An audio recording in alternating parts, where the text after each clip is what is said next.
Hi Year 13, I'm going to use this video to give you some hints and tips for the differentiation assignment for Year 2. I'm not going to do full solutions in this video, but chances are I'll make one that goes through the full solutions at a later date. So if you're struggling with any of these questions, you can use this video. I'll put some timestamps in the description box, so you can skip to the question that you're struggling with, and hopefully this is going to give you a bit of a hand with it.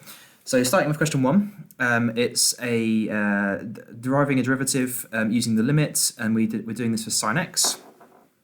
This should be in your class notes, so you can refer to that if you need to. So what you're doing is you're taking the standard limit for differentiation, which again you should know from class notes, and then you're arriving at this expression at the end by applying it to sine x as f of x. Then proving that this expression determines that f dash of x equals cos x. Well, if you remember, that's using the small angle approximations. So it follows along from part A, you just use the small angle approximations and it kind of comes right out. So I can give you those two. So the ones that you need, you're going to need that sine of h is approximately h and cos of h is approximately 1 minus h squared over 2. Okay, so you're using these two given that h is going to 0, which means that h is small. Okay, that should be straightforward. 4 marks for the first part, 2 marks for the second part. Okay, moving on, question 2. Right, this is a modelling question that's the height of a parachute in meters above the ground. Here's the equation that models his height. H equals 4t to the 2/3 divided by t squared plus 1. Also pay attention to the domain of this function on t, so 0 is less than or equal to t is less than or equal to 6.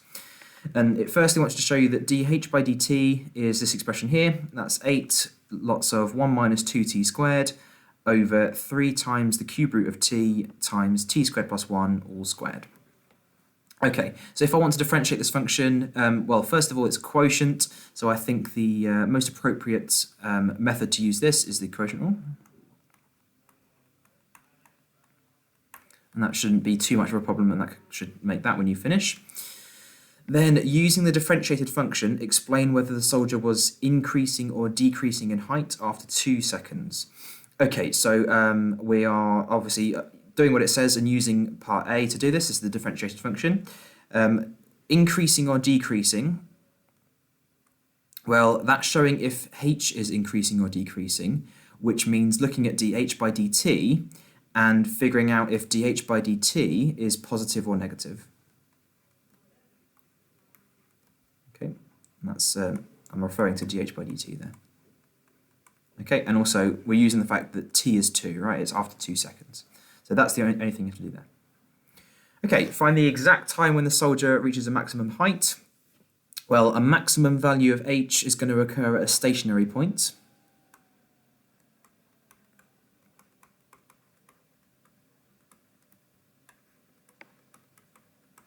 Okay, so you can figure out what to do in that case, how to find a stationary point. Another thing I'd say is something that we've come across before is that if you have a fractional expression equaling 0, then I suppose we should probably label these up. So if a over b, where these are expressions, equals 0, then what you can do with that is you can ignore the bottom part because it's only the numerator that needs to be 0. Okay, so I think that's going to come into play at some point as well. And that's another 2 marks.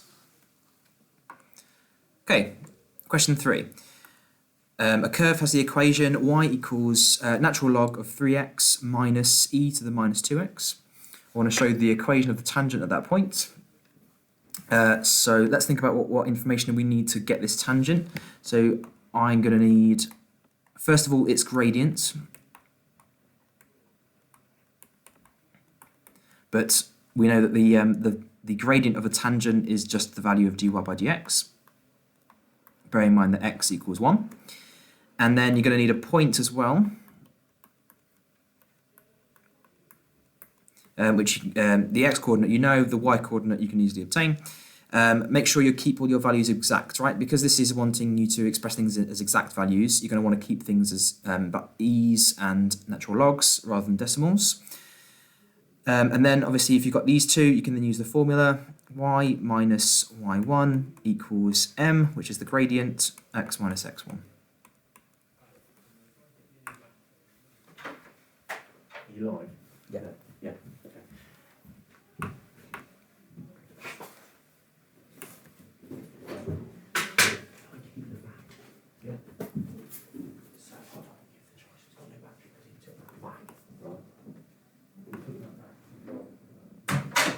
Okay, apologies for that interruption. I'm just going to start over. So you've got all this stuff that can go into here, and then eventually you're going to end up with all of this stuff over there. Okay, question 4. X equals sec of 4y, and it wants you to end up with dy by dx. So first of all, in terms of y. So if you remember, what we've got here is we've got x as a function of y. That means that we can differentiate with respect to y and get an expression for dx by dy. I'm going to write that as f of y, which you can then flip over. Okay, take reciprocals of both sides, you can get dy by dx in terms of y as well. Okay, don't forget that the 4 inside is going to have some effect on when using the chain rule. The derivative of sec, you're going to need to get either from the formula book or from your own class notes. Okay, dy by dx, it then wants in terms of x, which you're going to need to do by using trig identities.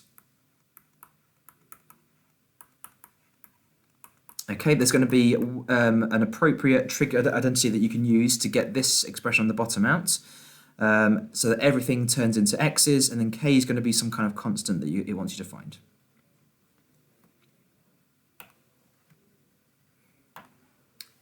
Okay, question 5. You've got a implicit equation here. 4 to the x equals 2xy. X is bigger than 0, and it wants the value of dy by dx at this coordinate here.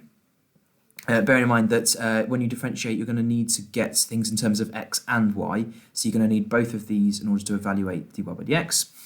The way that I would approach this is I would differentiate implicitly. Okay, what you could do is you could divide by 2x and solve for y, which I imagine some of you might be tempted to do.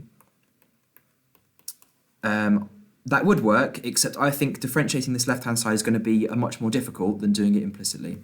So what I would do is I would stick to having it as it appears at the beginning of the question, differentiate the left side, differentiate the right side.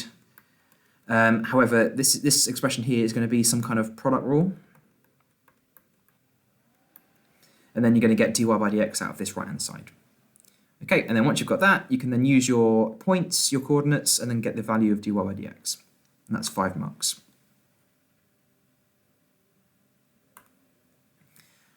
Okay, 6. 6 is a parametric equation example. You've got x is cos of 2t, y is sine of t. Here's the restriction on the domain. T goes between minus pi and pi. It wants an expression for dy by dx in terms of t. That's something that we've done before with parametric equations. It's given by, if you remember, dy by dt divided by dx by dt. Okay, each of which you can do separately. Leave your answer as a single trigonometric ratio. That means you're going to have to simplify your answer. So your answer will, in some way, you're going to use identities and simplify.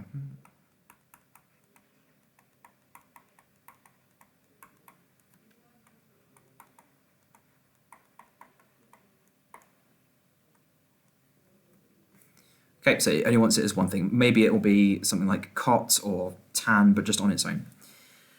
Okay, an equation to the normal at this curve is going to use the same information that we did for a previous question in finding the tangent. So again, you're going to need the gradient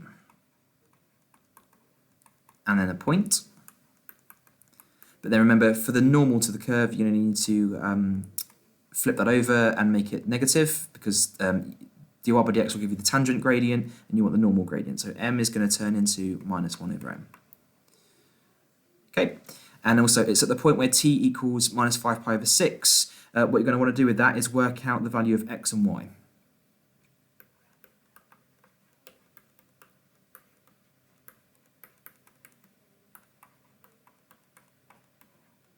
Okay, now there may be something to do with this restriction here that only gives you one value of that answer, and I think it will all be clear once you do it. Okay, and then again, you can write it in the form y minus y1 equals mx minus x1. Okay, if it simplifies, then you can simplify it, otherwise it just wants an equation, so I think once you've written it in that form, that will do. Okay, a couple more to go. So question 7, you've got a polynomial function. Y is x cubed plus 6x squared minus 12x plus 6. And we're showing that it's concave on the interval minus 5 to minus 3. Okay, if you haven't seen this notation before, this is just a shorthand way of writing this set here.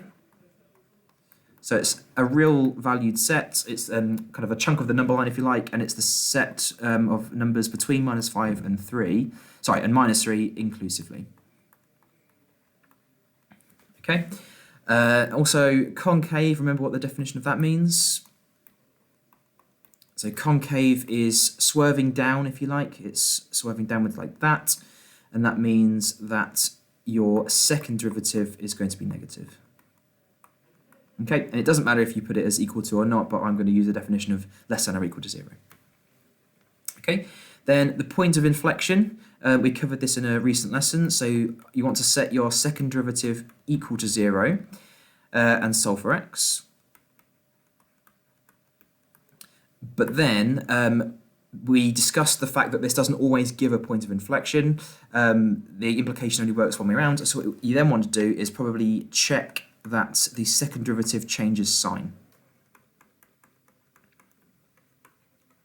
Okay, that's not going to be part of the mark scheme. The mark scheme is going to assume that this is going to give a point of inflection, but if you want to go that extra step, you can check that this changes sign, because that's the definition of a point of inflection, is a change in concavity. Okay, you can do that by looking at points either side. You can do what we did for the first derivative test, except we're doing it on the second derivative. So maybe 0.1 either side of this point. Or you can also show that the third derivative is not equal to 0. Okay, that's another way to do it, and that will also show that it's changing concavity. Okay, finally, question 8. So this is one that we covered the content for on Friday. So this is linking rates of change. You're given the formula for the volume of a sphere in terms of its radius, and also the expression for the surface area in terms of its radius. You're then given the rate of decrease of surface area. So ds by dt is minus 12, and that's in centimeters squared per second. Remember that decreasing means that this is going to be negative, so that's why the minus sign is there. And we want the rate of decrease in volume. Okay, so bear in mind we said that rate implies a derivative with respect to time. So what we're after is dv by dt. Okay, that's the thing we want. We can write that in terms of other derivatives if I know the chain rule. So I'm going to do this part of the chain rule, you're going to fill the rest in, and then you're going to work out the separate derivatives and multiply them together. Okay, and that's 4 marks worth. Okay, that should be enough to give you some help with a lot of those questions. If you need any extra help, then feel free to give me an email or a comment, and I'll get back to you. All right, thanks year 13. Best of luck with today's lesson.